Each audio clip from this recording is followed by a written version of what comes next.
Bonjour à tous, bienvenue au siège d'INRAE pour une présentation de l'étude conduite conjointement par INRAE et IFREMER sur les impacts des modes de production labellisés sur la biodiversité. Et cette étude, elle fera l'objet d'un colloque de restitution publique demain matin, organisé près de la gare Montparnasse. Et aujourd'hui, cet après-midi, nous avons un peu plus de 850 inscrits, ce qui témoigne de l'intérêt du sujet aujourd'hui. Alors moi, je m'appelle Guy Richard, je dirige ici l'expertise et la prospective. Et donc, je vais introduire cette conférence de presse avec mon homologue d'IFREMER, Olivier. Tu peux te présenter, Olivier, s'il te plaît ? Pardon. Bonjour, moi je suis Olivier Lepivert, donc je suis délégué à la coordination de l'appui aux politiques publiques à l'IFREMER. Et les résultats de l'étude vous seront présentés par 3 scientifiques qui sont spécialistes du domaine, 3 pilotes scientifiques. Vas-y, Françoise. Françoise Lescouré, je suis chercheur en agroécologie à INRAE à Avignon. Clara. Bonjour, je m'appelle Clara Ulrich et je suis chercheur en halieutique, coordinatrice des expertises halieutiques à IFREMER. Et Olivier. Et moi, je m'appelle Olivier Legal, je suis chercheur INRAE en agroécologie, disons, de façon générale, à Bordeaux. Ok, donc cet après-midi, nous aurons une présentation de l'étude durant 45 minutes environ. Et ensuite, donc, vous pourrez poser vos questions. S'il vous plaît, quand vous poserez une question, présentez-vous et indiquez-nous votre média. Ça permet de mieux vous situer. Et normalement, donc, vous avez avec vous le communiqué de presse, le résumé de l'étude en une dizaine de pages, et puis un tableau des 13 labels qui ont été étudiés durant cette étude. C'est bien cela ? C'est bon ? Ok. Alors maintenant, donc, je vais introduire l'étude. Donc aujourd'hui, on a une diversité des labels officiels qui attestent de l'origine et ou de la qualité des produits alimentaires, ce qu'on appelle les AOP, AOC, IGP, etc. Et c'est environ un quart des exploitations agricoles françaises qui sont engagées dans un label officiel, selon l'INAO. Et cela concerne plus de 1100 produits alimentaires. Donc c'est quand même quelque chose de très très important en France, notamment pour les vins, les spiritueux, les cidres, etc. Mais également beaucoup de produits, par exemple, sous le label rouge. Mais à côté de cela, il y a aussi ce que l'on appelle la certification de conformité, qui, elle, garantit le respect de certaines caractéristiques à partir d'un cahier des charges. Il en existe 280 en France qui sont homologués, aussi bien pour des viandes, des fruits, des légumes, des céréales, des poissons, etc. Typiquement l'agriculture biologique. Et dans toute l'étude, derrière le mot label, il faut comprendre à la fois les signes officiels et ces certifications de conformité. Ces labels, ils permettent d'informer le consommateur sur divers critères. La qualité nutritionnelle, l'origine géographique, le produit, le mode d'élevage, etc. Mais aujourd'hui, il y a un manque qui a été reconnu dans différents cercles autour de l'impact environnemental du produit. Et l'ADEME a conduit depuis plusieurs années un travail spécifique sur cette évaluation environnementale d'un produit alimentaire à partir d'une méthode qu'on appelle l'ACV, l'analyse du cycle de vie, qui permet de calculer de nombreux impacts environnementaux. Mais il y en a un qui pose toujours question, c'est la biodiversité. C'est vraiment une difficulté que l'on a aujourd'hui dans le monde scientifique pour évaluer cette biodiversité. D'où cette commande qui nous vient des pouvoirs publics pour qualifier les impacts des modes de production sur la biodiversité. Alors, à l'origine de cette demande, on a 2 ministères, celui en charge de l'agriculture et de l'alimentation, on appelle le MASA aujourd'hui, et celui en charge de la transition écologique, le MTE, mais là, excusez-moi, j'ai oublié les dernières lettres parce que ça a changé et je ne les ai pas retenues. Et donc, ça s'inscrit dans le cadre de toutes les réflexions sur l'affichage environnemental qui est dans la loi Egalim. Et donc, notre étude, elle analyse les impacts des modes de production des produits labellisés sur la biodiversité, avec une spécificité puisqu'on s'intéresse à l'agriculture, y compris à l'élevage, mais également à l'aquaculture et à la pêche. Je pense que c'est une première fois qu'on arrive à étudier conjointement ces 3 activités. Alors qu'est-ce que c'est une étude ? Pour nous, à INRAE et à IFREMER. Peut-être que vous avez entendu parler de ce qu'on appelle les expertises scientifiques collectives. C'est Voilà, c'est vraiment un état de la connaissance qu'on réalise au niveau des organismes de recherche. Ces derniers temps, on a beaucoup travaillé sur les pesticides. Peut-être en 2021, vous vous souvenez de celle de l'INSERM sur la santé humaine, Et en 2022, INRAE et IFREMER avaient réalisé l'impact des pesticides sur la biodiversité. Et donc une étude, ça reprend cette idée de l'expertise scientifique collective, mais généralement sur des questions plus étroites, mieux ciblées, et qui mobilisent également ce qu'on appelle la littérature grise. C'est-à-dire que ces expertises, elles se basent principalement sur les articles scientifiques publiés dans des revues internationales à comité de lecture.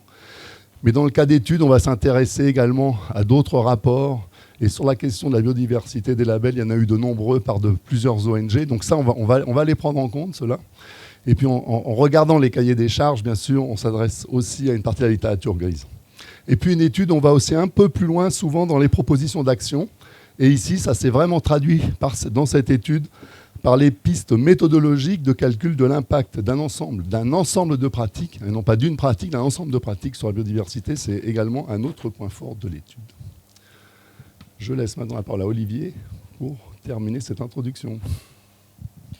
Merci Guy. Donc l'objectif général de notre étude, c'était de fournir des clés d'analyse sur les effets des produits labellisés sur la biodiversité. J'y reviendrai, mais on n'a pas procédé à l'évaluation de l'ensemble des produits labellisés, donc il ne faut pas retenir les résultats de ces travaux comme un guide d'achat. On est dans une recherche de l'analyse scientifique à partir des preuves validées scientifiquement par la littérature sur les effets des labels étudiés sur la biodiversité. Alors quels labels donc ils sont rappelés en note de bas de page dans le communiqué de presse, pardon. Ils sont aussi évoqués, vous retrouvez la liste ici au milieu du résumé de l'étude. 13 labels. Alors on avait une pré-liste qui nous avait été fournie par nos commanditaires. L'objectif, c'était de varier à la fois les labels publics et les labels privés, la couverture de ces labels, avec des produits, certains qui couvrent des productions mondiales et d'autres qui sont plus inscrits dans nos terroirs ou en France. Voilà. On a aussi inclus dans le périmètre des labels qui n'ont pas été construits initialement pour prendre en compte des enjeux environnementaux. On a des labels comme l'évoquait Guy qui couvrent par exemple la qualité du produit ou le bien-être animal. Donc ils ne sont pas au cœur de notre étude, mais vous en avez quand même quelques-uns qui sont dans le panel. Alors qu'est-ce que notre étude traite ? Et après je traiterai de ce que notre étude ne traite pas. Si on a trouvé de la littérature scientifique, et de facto il y en a quand même peu, les résultats des évaluations par les scientifiques des effets des labels directement sur la biodiversité. De facto, on manquait de littérature, donc on est passé par l'intermédiaire des pratiques de production. Donc on a regardé ce que la littérature nous apprenait des pratiques de production en agriculture, en pêche, en aquaculture, et qu'est-ce que la littérature disait des effets de ces pratiques sur la biodiversité. Est-ce qu'elles ont un impact positif ou négatif, en fonction des cas, sur la biodiversité. Et après, on a procédé à une analyse des cahiers des charges.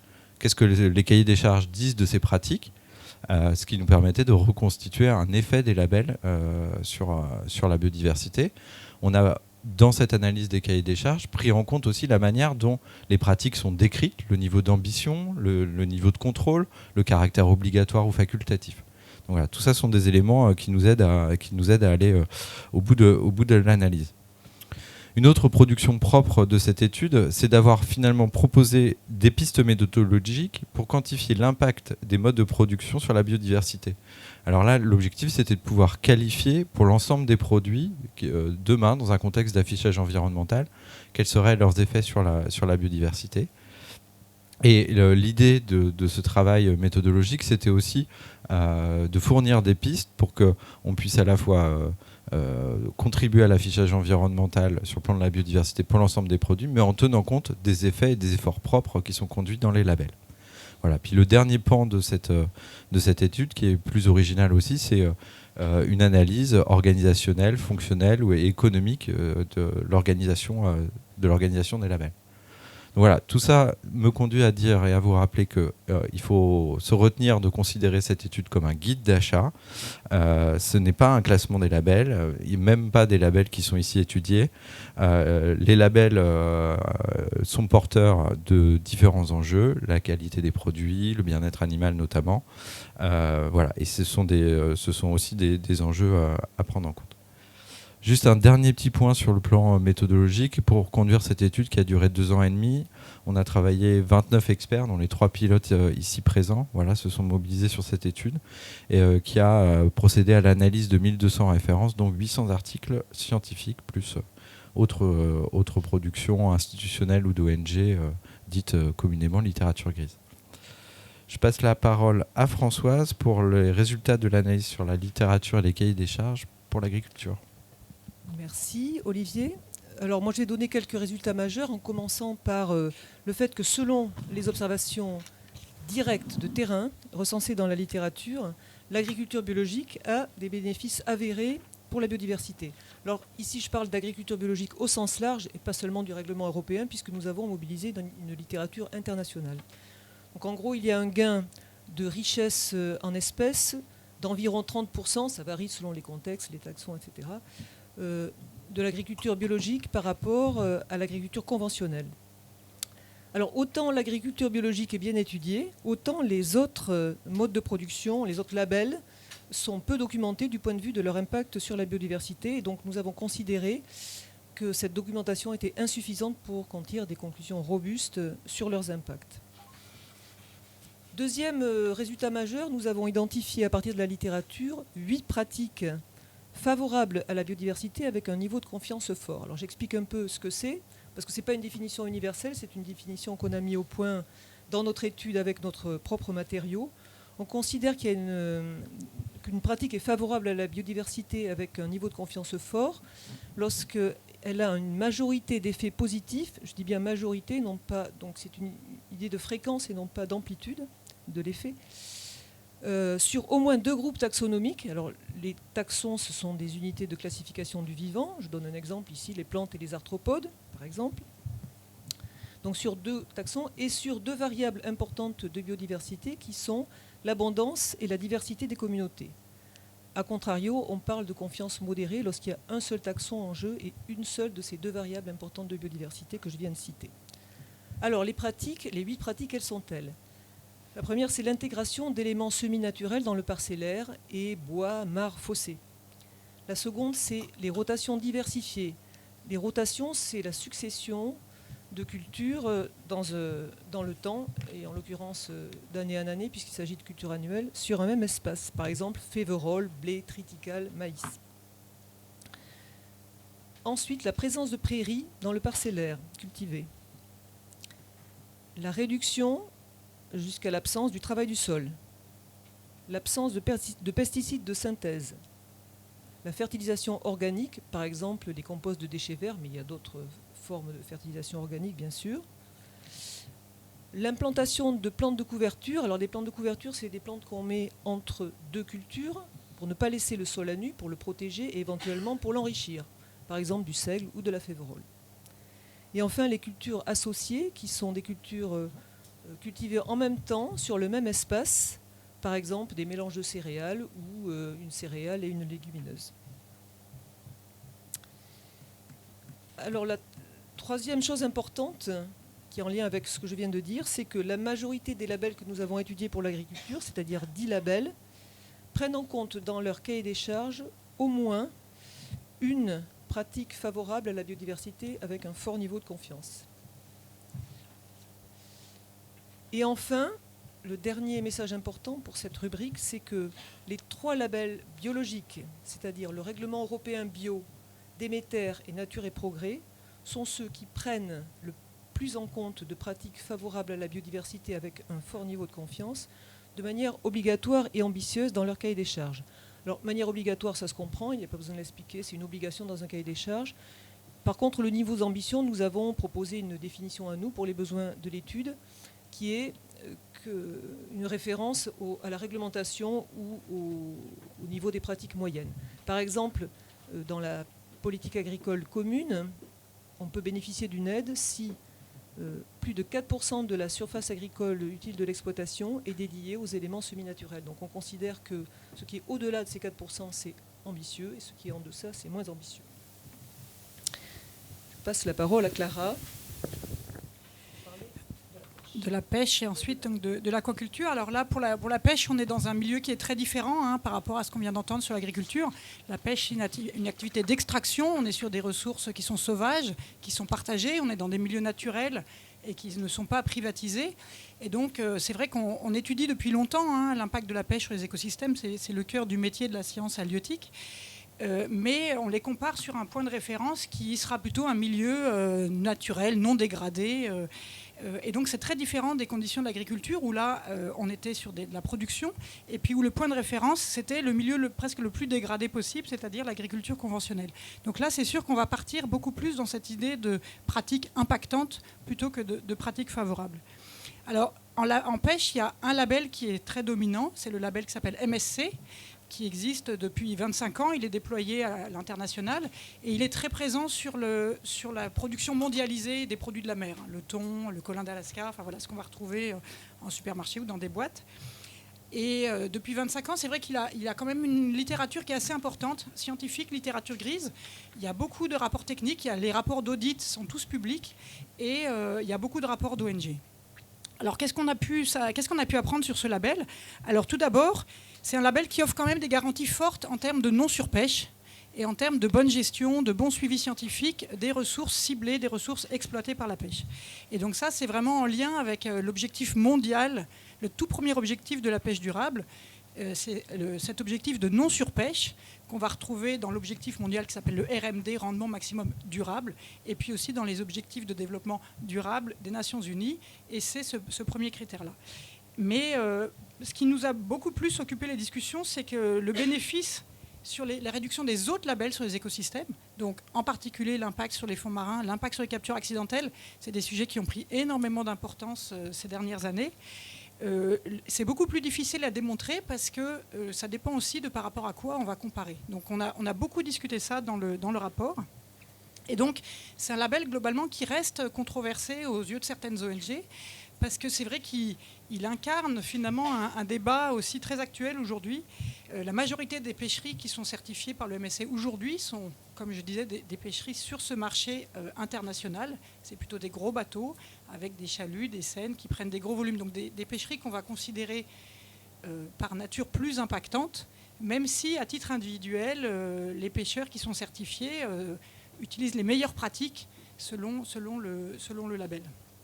Voilà, donc ce qui fait qu'on voit aussi que le label a mis en place des incitations pour essayer de diversifier, avoir plus d'impact sur les petites pêches, la pêche artisanale, mais avec un succès qui reste encore un peu limité parce que les exigences sont importantes en termes de documentation, traçabilité, et que les incitations en termes de prix ne sont pas forcément très importantes sur des pêcheries qui restent locales et qui sont vendues assez localement.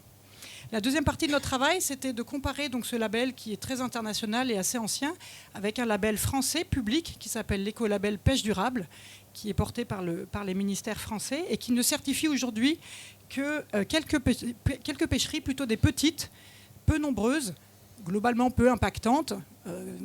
Par exemple, la pêche à la ligne de thon rouge, voilà, c'est des petits volumes et des petits marchés. Et en fait, on s'est rendu compte que les cahiers des charges, finalement, étaient assez proches pour ces deux pêcheries. Donc même si elles sont quand même très différentes par nature, la manière de formuler les préconisations, la manière de comparer les pêcheries, la manière, finalement, de s'aligner avec les connaissances scientifiques sont relativement proches. Et d'ailleurs, aucun de ces deux labels n'exclut d'engin a priori. Il n'y a pas de type en disant interdiction à tel ou type d'engin. C'est basé sur les résultats individuels. Voilà, donc ils sont basés tous les deux sur cette documentation qui prouve que finalement on a un impact modéré ou en tout cas plus faible que d'autres pêcheries du même type et que ces impacts ne créent pas de dommages sérieux ou irréversibles pour les écosystèmes. Et puis d'ailleurs le MSC est en train de sortir un nouveau cahier des charges qui sera déployé à partir de 2026 qui a renforcé certains de ces aspects par rapport à la version en cours. Voilà, donc la conclusion de tout ce long travail sur la pêche qui nous a fait beaucoup de discussions en interne aussi, c'est qu'on a cette garantie de pêche plus durable sur les espèces commerciales, mais que les deux labels sont confrontés finalement aux mêmes difficultés, qui est vraiment de savoir comment mesurer et puis surtout comment limiter les impacts sur les écosystèmes de manière beaucoup plus large. Et puis donc, ça, même si ces deux labels sont relativement proches, la diversité des pêcheries qui certifient alimente ce débat pêche artisanale, pêche industrielle qui occupe beaucoup et qui aussi documente toute cette diversité des circuits de commercialisation mondiale ou pas mondiale qui sont disponibles pour les consommateurs, notamment occidentaux. Voilà, je vais passer pour l'aquaculture qui a été globalement moins étudiée parce que la littérature était beaucoup moins foisonnante pour l'aquaculture qu'elle pouvait être pour l'agriculture ou pour la pêche. Alors l'aquaculture, ça comprend la conchiliculture, la culture des coquillages, et la pisciculture en eau douce ou en eau de mer. La littérature sur les impacts sur les écosystèmes est relativement limitée et elle se concentre surtout sur les cages en mer. Donc voilà, parce que quand on fait de la pisciculture en haute mer, à la fois on met des cages dans la mer, on introduit des espèces comme des saumons par exemple, et on va les nourrir souvent avec de la nourriture qui elle-même est issue de la pêche. Donc ce qui fait que l'essentiel de la littérature se concentre sur ce type d'impact-là. Et un des facteurs les plus marquants, ce qui fait la plus grande différence entre un impact fort et un impact faible, ça va être finalement la densité d'élevage, le nombre de poissons par cage, et c'est ça qui régule finalement et qui domine beaucoup dans la quantité des impacts. Alors si on reprend maintenant ces labels de pisciculture, plutôt en eau de mer et aussi en eau douce. Alors on a l'agriculture biologique, le label rouge qui sont partagés avec l'agriculture, et puis un label spécifique ASC, Aquaculture Stewardship Council. On va dire que les cahiers des charges reflètent bien ces enjeux dont je viens de vous parler, mais ils restent globalement peu exigeants parce que la diversité des situations est vraiment très forte, et donc réussir à avoir des règles qui s'appliquent à tous n'est pas simple. Et donc on se retrouve dans une situation que souvent la réglementation nationale, européenne dans notre cas, peut être plus exigeante que les cahiers des charges qui sont à déploiement peut-être plus large. Et enfin, un petit point particulier sur le label bio pour la conchiliculture, qui est un indicateur assez intéressant pour le consommateur parce qu'il s'intéresse aussi à la qualité de l'eau dans laquelle les coquillages sont exploités. Mais avec cette différence-là par rapport à l'agriculture, c'est que le conchiliculteur n'a pas la main sur ce facteur-là, il subit la qualité de l'eau qui est liée à l'assainissement des pouvoirs publics, par les pouvoirs publics. Et donc, il a ce cahier des charges qui lui impose une certaine qualité d'eau sur lequel il a quand même assez peu de prise de recul. Voilà, je vais repasser la parole à Françoise. Merci. Alors moi, je voudrais évoquer 2 points de vigilance relatifs à l'agriculture à propos des pratiques. Donc, le premier, c'est que certaines pratiques sont peu mentionnées dans les cahiers des charges. Et je pense particulièrement au registre des pratiques favorables à la biodiversité avec un fort niveau de confiance que j'ai évoqué tout à l'heure. 2 d'entre elles, notamment, sont peu présentes, comme la réduction du travail du sol, qui est abordée uniquement par un seul label, de manière obligatoire et ambitieuse, ou bien les cultures mentionnées qui sont évoquées, les cultures associées, pardon, qui sont mentionnées dans un seul label. Deuxième point, avec ce focus assez étroit sur les pratiques favorables avec un fort niveau de confiance, on ne prétend pas à l'exhaustivité. On n'a pas considéré, on n'a pas lu les labels à l'aune des pratiques favorables avec un niveau modéré de confiance, et aussi on n'a pas considéré certaines pratiques qui, dans le temps de l'étude, étaient difficiles à évaluer à partir de la littérature scientifique ou de données dès lors qu'il s'agit d'impacts indirects ou déportés. C'est le cas, par exemple, de l'alimentation animale en regard de la déforestation importée éventuelle. Pour aborder ce point-là, il aurait fallu des données d'observation fouillées sur les quantités et la qualité des rations, donc la composition des rations, et pouvoir relier cela à de la déforestation en zone tropicale éventuelle, déforestation pour produire les ingrédients qui entrent en jeu dans ces rations. Maintenant, je vais évoquer les pistes méthodologiques qu'a abordé Olivier tout à l'heure, Olivier Lepivert. Donc, il a dit que nous avions développé, en partie, testé en partie, des pistes méthodologiques pour estimer de manière quantitative l'impact des modes de production sous label sur la biodiversité. Donc ça, c'est des choses qui vont être intéressantes pour tous les acteurs des chaînes de valeur. Et il y en a 2 qui concernent l'agriculture et une qui concerne la pêche. Alors je vais parler de 2 de l'agriculture et je passerai ensuite la parole à Clara pour évoquer la méthode de la pêche. Le premier indicateur pour l'agriculture s'appelle Contrat Biodiv Label. Je passe sur le sigle. C'est un indicateur qui fournit, à partir des pratiques agricoles, une note de biodiversité. Et en l'occurrence, comme preuve de concept, ça a été une note de diversité végétale. C'est une méthode qui utilise les descriptions des cahiers des charges et aussi des informations sur l'amplitude de l'impact de ces pratiques sur la biodiversité. Et ça permet de fournir des évaluations a priori pour tous les produits labellisés. La deuxième s'appelle BVIAS, je passe sur le sigle. Et BVIAS utilise une méthode préexistante qui, un peu comme la méthode précédente avec d'autres techniques, je ne vais pas rentrer dans le détail, calcule cette fois un impact. Ce n'est pas une note de biodiversité, c'est un impact, c'est-à-dire c'est le complémentaire, à partir de pratiques agricoles. La nouveauté ici, c'est que ces pratiques ont été estimées, les pratiques réelles, effectives, ont été estimées à partir de bases de données publiques sur les statistiques agricoles, et en l'occurrence des bases de données comptables et des bases de données cartographiques. Donc cette méthode permet désormais de comparer des produits labellisés, enfin d'estimer des impacts pour des produits labellisés ou non labellisés.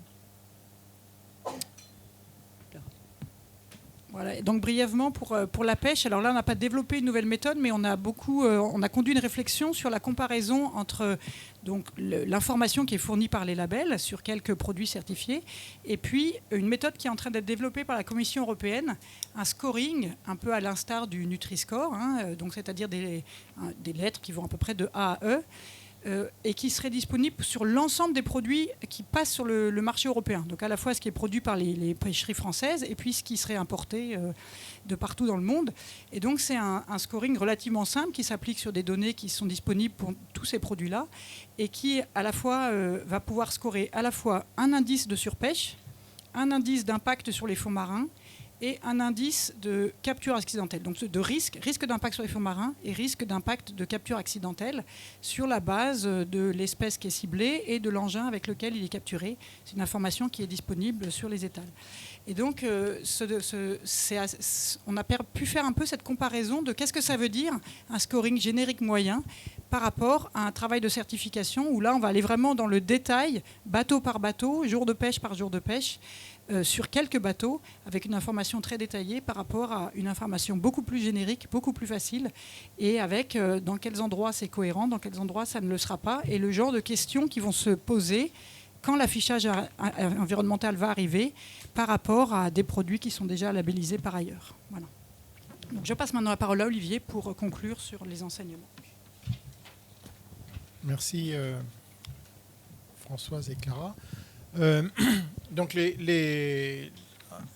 petit peu pas en conclusion, mais les enseignements qu'on tire de ces travaux, notamment pour l'action publique, à quoi peuvent servir les résultats. L'analyse qualitative des cahiers des charges qu'on a faite est partiellement informative, mais pas suffisante pour évaluer les impacts des modes de production sur la biodiversité, à la fois parce que les impacts directs via les pratiques ne sont pas toujours quantifiés ou quantifiables même, et parce que les impacts sont aussi souvent indirects, à des échelles plus larges que celles du seul producteur dans son exploitation ou du pêcheur sur son bateau.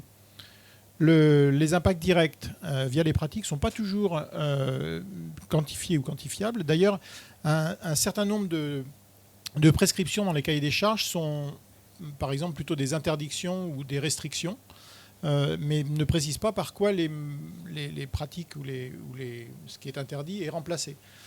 Or, c'est déterminant, parce que même si on interdit une pratique sans aucun regret, parce qu'on sait que celle-là, elle sera impactante, ou elle est impactante, par quoi est-ce qu'on l'a remplacée ?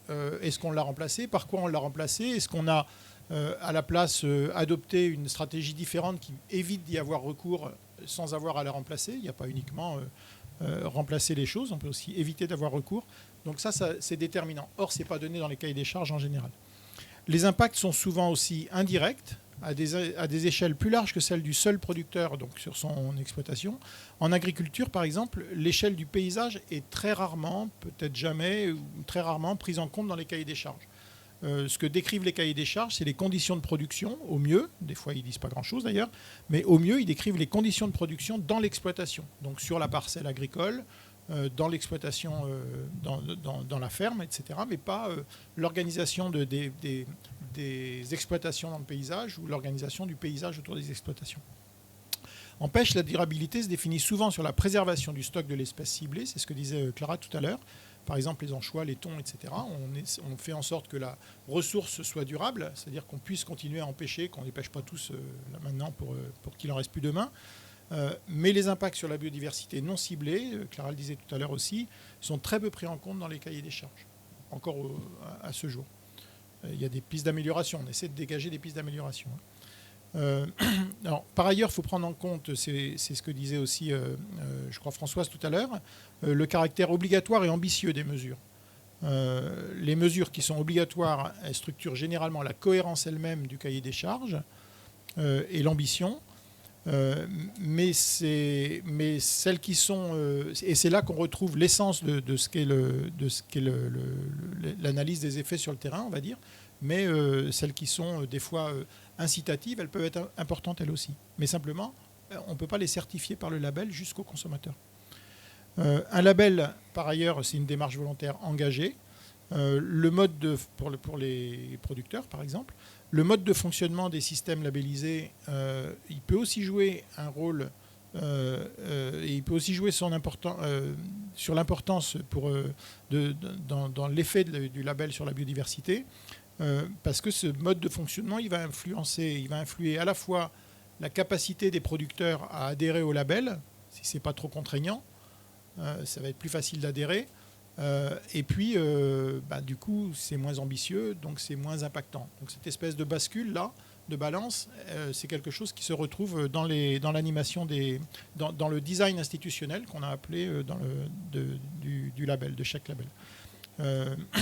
Donc, et il ne faut pas oublier non plus que le label a en tant que tel une valeur de vecteur, y compris sur des qualités qui ne sont pas explicites dans le cahier des charges, de vecteurs vers les producteurs, de vecteurs d'un discours, y compris d'un discours valorisant pour la biodiversité, même si ce n'est pas inclus explicitement dans le cahier des charges, dans des mesures obligatoires.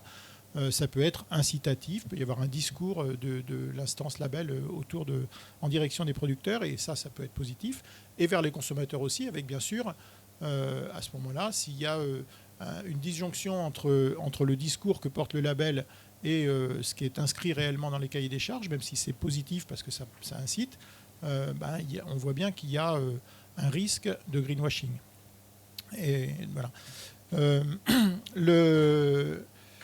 Enfin, l'affichage environnemental du produit, comme c'est le cas aussi pour le Nutri-Score, est plutôt calculé, c'est quelque chose sur quoi on a beaucoup discuté dans le comité d'experts, par unité de kilos de produit ou de calories, de nombre de calories. À la fin, c'est plutôt le nombre de calories qui compte d'ailleurs. Cependant, il peut y avoir des différences importantes si on le calculait plutôt par unité de production, en hectares de parcelles, en population de poissons, etc. Et ça pose des questions qui sont importantes aussi pour trouver le meilleur compromis pour informer les consommateurs. Derrière, de manière simple, pour rentrer dans cette distinction, parce qu'elle est importante, c'est la distinction entre production intensive et extensive. Le kilo de farine, vous avez sur les plaquettes là, du blé qui est labellisé. Le kilo de farine qui a permis de faire ce blé, est-ce qu'il est, ou dans d'autres produits, est-ce qu'il a été produit à 100 quintaux hectares de manière intensive, mais en préservant donc des espaces à côté pour produire la même quantité de farine, ou est-ce qu'il a été produit à peut-être un rendement moitié, de manière extensive, et en préservant du coup moins d'espace à côté. C'est mathématique, c'est des règles de 3, c'est super simple. Bien entendu, en économie, c'est beaucoup moins simple que ça, mais en première approche, c'est super simple, un peu trop simpliste pour nous. Et donc l'impact de la production de ce kilo de farine sur la biodiversité n'est pas le même. C'est ce que les écologues, les agroécologues appellent le compromis entre land sparing, épargner de la terre pour cultiver pas pour cultiver, mais pour laisser des espaces vierges avec par exemple des orchidées qui pousseraient, des prairies à orchidées, et le land sharing où on partage l'espace entre production et biodiversité. Donc typiquement l'image qu'on a, c'est le blé avec des coquelicots. Et donc Entre orchidées et coquelicots, c'est pas aussi simple que ça. Le comité d'experts est rentré dans cette question et on trouve très très vite que en fait cette apparente tension, on peut très rapidement la dépasser. Mais entre orchidées et coquelicots, qu'est-ce qu'on préfère? C'est pas aussi simple que ça. En réalité, c'est pas un choix qu'on peut poser en tant que tel. C'est un choix politique, c'est pas un choix scientifique. Voilà. Je crois que c'est le moment où à la fois je tourne la page et je passe la parole. Non, après juste un petit mot conclusif, je passerai la parole à l'autre Olivier, le Pivert, pour dire qu'en conclusion, donc les labels sont pas une panacée universelle qui permettrait d'un coup de baguette magique de rendre compte de l'impact des modes de production sur la biodiversité. Mais pour autant, on s'est attaché, ils fournissent un moyen, on s'est attaché à sortir les pistes pour ces moyens, pour savoir les lire. Ils fournissent un moyen de réduire, de mesurer, de quantifier cet impact sur la biodiversité, que tous les acteurs, que ce soit les décideurs publics, les acteurs qui portent les labels eux-mêmes, les producteurs, tous les citoyens, voilà, peuvent à présent contribuer à optimiser, n'est-ce pas Olivier ? Merci Olivier. Donc j'ai la lourde charge de conclure la présentation des résultats de cette étude dense, riche et originale. Peut-être en 3 points. Donc Olivier l'a rappelé, l'apport de cette étude, c'est d'avoir proposé des clés méthodologiques pour qualifier les impacts des modes de production sur la biodiversité. Notre travail montre que c'est possible et apporte des éléments qui fournissent une valeur ajoutée par rapport au contexte dans lequel on avait été initialement saisi. Donc on a des instruments utilisables par les pouvoirs publics. Sur les aspects de label, alors on a longuement, et on vient de vous les rappeler, discuté des lacunes d'information sur les labels. Mais quand même, en conclusion, notre évaluation suggère que les labels jouent un rôle utile pour la prise en compte de la biodiversité, puisque tous les labels étudiés quasiment dans notre corpus incluent au moins une pratique favorable sur la biodiversité. Donc, effectivement, il y a des difficultés à objectiver les impacts, il faut progresser en ce sens, mais ça ne doit pas nous conduire à l'inaction. Voilà. Il y a des points de progrès pour la plupart des labels et on les a décrits. Notre préconisation à nous, elle est de soutenir ces efforts-là, de mieux documenter pour chaque label les pratiques, les effets, et puis d'inciter les pouvoirs publics aussi à avoir des outils incitatifs pour engager les producteurs dans ces démarches et qui concourent à la prise en compte de la biodiversité. Voilà. Dernier point. Sur l'affichage et les labels, nous avons donc proposé une méthode pour rendre compte des effets des labels dans l'affichage environnemental. Celui-ci, à terme, il va concerner tous les produits, labellisés ou non. Et en fait, le système, les méthodes qui vous ont été présentées par Françoise et Clara, elles permettent de combiner affichage environnemental et la dimension label en valorisant les effets, les efforts conduits par les labels. Voilà. Et donc ça permet de construire un système quand même qui est assez vertueux, qui donne un score global sur la biodiversité et qui permet de valoriser les efforts conduits dans les labels. Merci pour votre attention. On a une phase de questions-réponses jusqu'à 16h45. Donc à vous la parole. Nolan, c'est toi qui distribue. Oui. Merci beaucoup aux collègues là, pour cette présentation. Allez-y. Donc, si vous pouvez vous présenter. Bonjour, François Pittret, journaliste à BFM TV. J'ai 2 questions, si vous le permettez, pour essayer de bien comprendre votre démarche. Comment vous qualifieriez, Madame Françoise Lescouret, le label bleu blanc cœur dans votre tableau qui n'obtient aucun rond vert? Qu'est-ce que ça voudrait dire donc de ce label? Et j'ai une deuxième question pour Monsieur Le Gall. Je n'ai pas compris l'histoire des farines. Et si vous pouvez réexpliquer, mais c'est peut-être un peu lié. Voilà. Ok, Françoise. Alors justement, le label bleu blanc cœur, c'est un label d'élevage. Et je voulais dire 2 choses à ce propos. C'est qu'on n'a pas très bien réussi à qualifier les pratiques de gestion de la prairie, enfin, certaines pratiques importantes pour l'élevage. Donc je pense que c'est des labels sur lesquels il faudrait retravailler d'une manière un peu générale. Parce que dans la littérature, on n'a pas réussi à bien identifier de choses claires par rapport à ces niveaux de confiance que j'ai évoqués tout à l'heure. Bleu Blanc Cœur, c'est un label qui affiche se prémunir contre la déforestation importée, justement. Et j'ai dit justement tout à l'heure que c'est quelque chose qu'on n'a pas réussi structuré dans notre analyse. Et du coup, je pense qu'il faut... Enfin, je ne peux pas répondre sur qualifier bon ou mal. J'ai l'impression qu'il y a des manques, des lacunes dans notre démarche pour bien qualifier la démarche de Bleu-Blanc-Cœur. Voilà ce que je dis. Juste François, je me permets, ouais. Nous, on s'appuie sur la connaissance scientifique établie. Donc voilà, si des chercheurs ne se sont pas intéressés à ces questions-là, aujourd'hui, on ne peut pas restituer quelque chose. C'est vraiment une des limites de notre démarche. Olivier, alors pour la farine et les coquelicots. L'histoire des farines, je vais reprendre les orchidées, s'il te plaît. Coquelicots, orchidées. En gros, du blé intensif, si je reste sur la farine de blé, là, les trucs, du blé intensif, ça fait, mettons, 100 quintaux, 10 tonnes à l'hectare. Du blé moins intensif, ça fait la moitié, ça fait 50. Voilà. Et donc, pour faire court et facile à visualiser, pour produire la quantité de blé pour nourrir, je sais pas, un quartier de Paris, il va falloir 1 hectare ou il va falloir un demi-hectare. Si on produit sur 1 hectare en extensif, ça va faire de blé, mais il n'y a plus d'espace à côté. Si on produit sur un demi-hectare en intensif, on fait la même quantité de farine de blé, mais à côté, on a un espace qu'on peut utiliser pour les prairies à orchidées dont je parlais. Et donc, dans un cas, on a des coquelicots dans le champ parce que c'est de l'extensif. Dans l'autre cas, on a peut-être moins de coquelicots, mais on a de l'espace à côté. En réalité, c'est land sparing, land sharing. Ça revient à peu près au même truc. Partager l'espace ou épargner l'espace. Sparing, épargner, sharing, partager. Et en fait, le comité d'experts s'est aperçu, la littérature qui parle de land sparing versus land sharing, c'est une littérature assez fondatrice en agroécologie. Il y a tout un ensemble de travaux sur ce truc-là. Ça part d'une règle de 3 super simple. Voilà, donc c'est évident. Et pas faux en tant que tel. Mais par contre, très vite, les économistes rentrent dans le système et disent oui, mais enfin bon, s'il y a cette partie-là qui est celle-là qui n'a pas de valeur, et puis celle-là, elle a une grande valeur parce qu'elle est en agriculture intensive, immédiatement, on va vouloir aller mordre sur l'autre, voilà, etc. Donc c'est pas aussi simple que ça par ce mécanisme-là et par d'autres mécanismes économiques à des échelles au-dessus. Mais enfin, en première approche, c'est ça.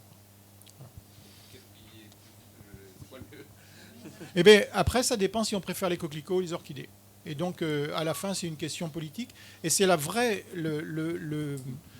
vrai paradoxe et la grande douleur, la grande difficulté de la biodiversité, c'est que souvent, elle est abordée sous l'angle de biodiversité, la valeur qu'on attache à la biodiversité. Or, en réalité, il y a Clélia qui s'étouffe. Or, la biodiversité a une valeur qui est difficilement commensurable, en réalité. C'est pour ça qu'on s'est appuyé dans l'étude sur un référentiel qu'a proposé l'IPBES, qui est le référentiel des variables essentielles de biodiversité, qui ressemble aux variables essentielles du climat, pour décrire la biodiversité et la mesurer autant que possible dans toutes ses dimensions, depuis la diversité génétique à l'intérieur d'une espèce sauvage, jusqu'à la diversité, le nombre d'espèces dans un endroit donné, dans une communauté, et la diversité des habitats à l'échelle planétaire.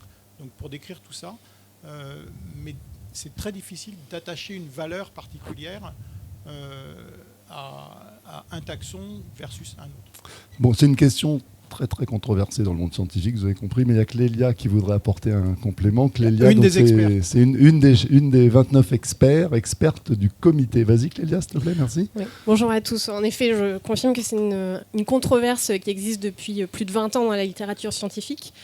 Et là, elle ressort de façon très vive dans cette question de l'affichage environnemental, parce qu'on va regarder la biodiversité au sein des parcelles. Et comme l'ont rappelé les pilotes, c'est une des limites en fait, de cette quantification. On va comparer uniquement ce qu'il y a dans cette parcelle dans l'agriculture extensive et intensive. Or, en faisant ça, on va rater plein d'impacts écologiques et plein d'impacts socio-économiques que Olivier a rappelé. Donc les impacts écologiques, c'est par exemple le fait que l'agriculture intensive, elle va avoir des effets en dehors des parcelles. Et ça, quand on regarde que la biodiversité de la parcelle, on va regarder est-ce qu'il y a des coquelicots ou pas, mais on ne regarde pas ce qu'il y a à côté. On ne regarde pas non plus la valeur patrimoniale de ces espèces. Donc là, c'est la question, est-ce que c'est des orchidées ou des coquelicots et quelle valeur la société donne à ces espèces-là. Et on sait que les espèces en jeu de conservation, il y en a beaucoup qu'on trouve dans les milieux extensifs. Donc c'est des espèces spécialistes de ces milieux-là qu'on trouve nulle part ailleurs. Et puis il y a d'autres effets qui complexifient la quantification, c'est le fait que les pesticides, par exemple, ils vont être rémanents, ils restent longtemps dans le sol, ils vont avoir un effet à long terme. Et donc ça amène à sous-estimer en fait parfois les différences de biodiversité entre agriculture extensive et agriculture intensive.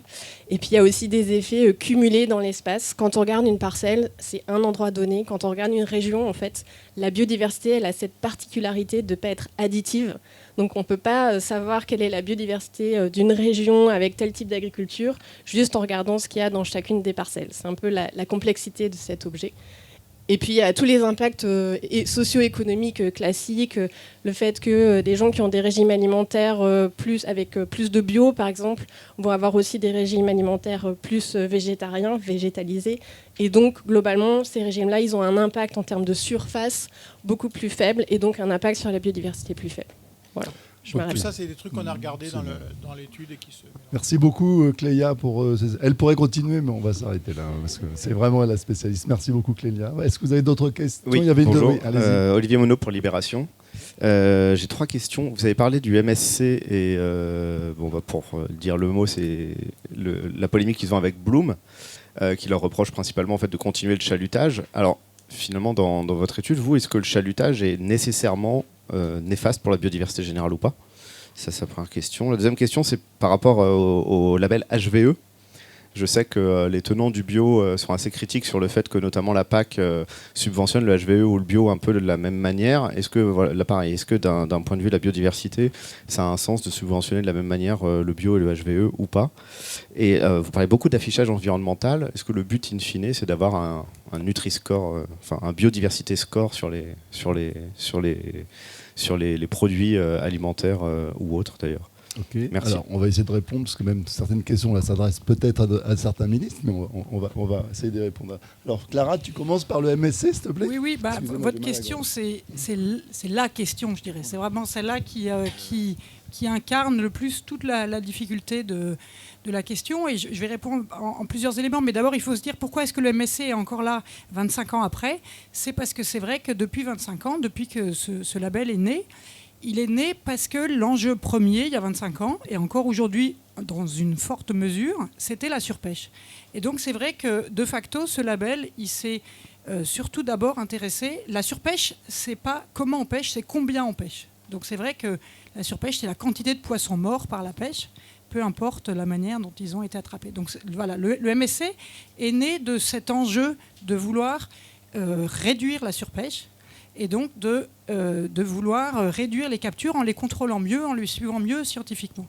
Et donc, de facto, c'est vrai qu'il y a beaucoup de pêcheries dans le monde, c'est des pêcheries de gros volume. C'est quand même la majorité. Donc, en termes de nombre de navires, la majorité, c'est des tout petits navires, mais en termes de volume, sur les pêcheries dans le monde, il y a quand même beaucoup de pêcheries qui sont des pêcheries de gros volume, qui étaient comme ça, donc sur ce marché industriel, sur ce marché commercial mondialisé. Et donc, c'est vrai que de facto, pourquoi le MSC aujourd'hui est sur ces pêcheries-là? C'est parce que c'est sur ces pêcheries-là que l'équilibre entre les coûts, les incitations, les exigences des consommateurs et les besoins de transparence, de documentation, de collecte de l'information, qui sont des choses qui coûtent cher et qui sont assez exigeantes. Et c'est sur ces pêcheries-là que l'équilibre s'est fait et qu'il y avait à la fois des consommateurs pour du poisson pêché en Nouvelle-Zélande, et il y avait des consommateurs à Seattle qui exigeaient, c'est souvent Walmart, Tesco, les grands supermarchés, en France aussi, la restauration collective, voilà, les gros acheteurs qui avaient besoin de gros volumes et qui donc étaient sur des grosses pêcheries. Donc c'est pour ça qu'on est vraiment sur un segment de la pêche mondiale qui est dominant. Et c'est sur celui-là que finalement le MSC a pu permettre, depuis 25 ans, de réduire la surpêche. Maintenant, aujourd'hui, on voit bien que la surpêche, on en parle un peu moins. C'est pas parce qu'elle a disparu, mais c'est parce qu'on parle beaucoup plus des autres aspects dont on parlait moins jusqu'à encore récemment. Et ça, c'est incarné par les fonds marins, par les captures accidentelles. Et donc ces sujets-là, c'est des sujets sur lesquels la science progresse, mais a encore beaucoup d'incertitudes parce qu'il nous manque, en fait, on commence à bien connaître les impacts.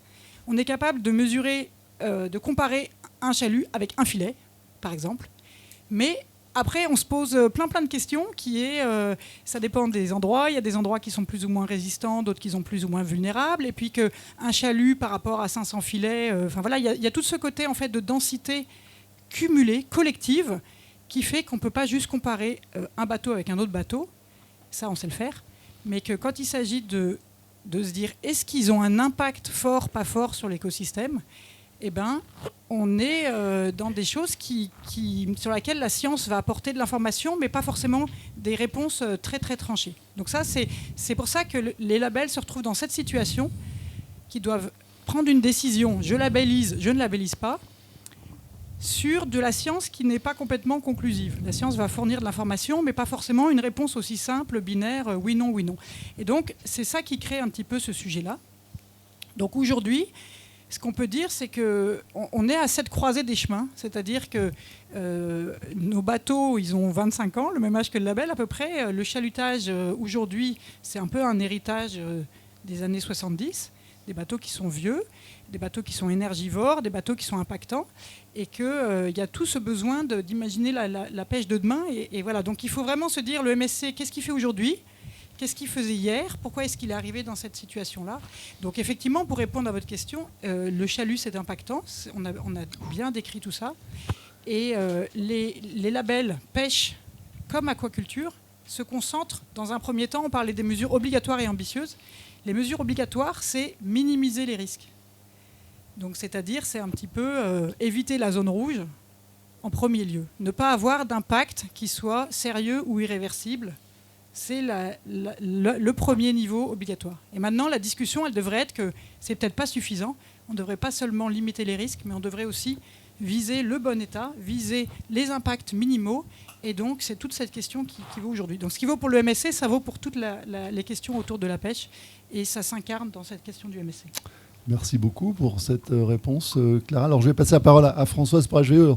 Peut-être faire attention, juste une précaution. On a fait HVE et biodiversité. Bien sûr, on n'a pas fait l'impact du label sur l'ensemble des composantes environnementales. Il faut bien avoir ça à l'esprit. Vas-y, Françoise, HVE et biodiversité, dis-nous.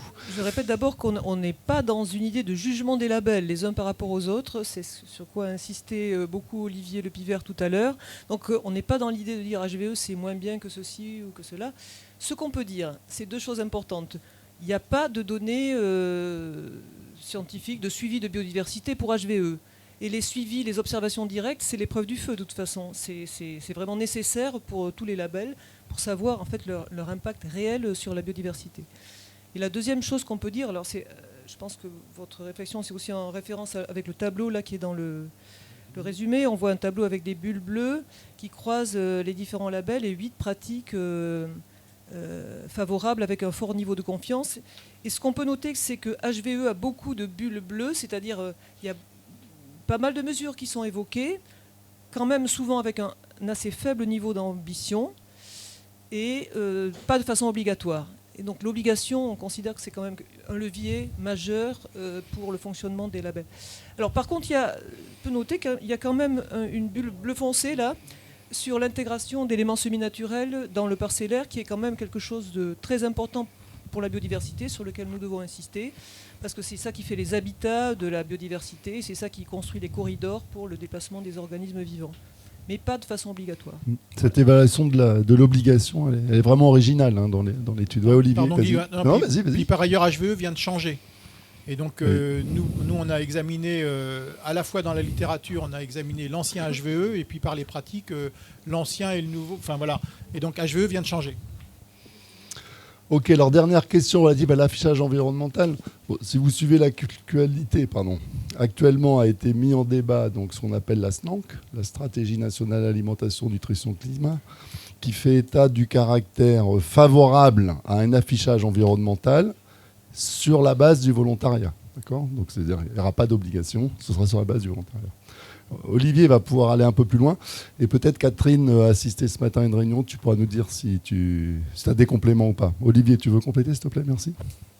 Non, très rapidement, au-delà des éléments de contexte, c'est vrai que effectivement, nous, le système dans lequel on s'est projeté, c'était un contexte d'affichage environnemental obligatoire et comment on faisait exister des labels dans ce contexte-là. Voilà, c'était la direction qui avait été adoptée à la fois au plan européen. On peut parler de la stratégie de la fourche à la fourchette en 2020 et de la loi climat et résilience en 2021. Voilà, ça c'était le schéma initial.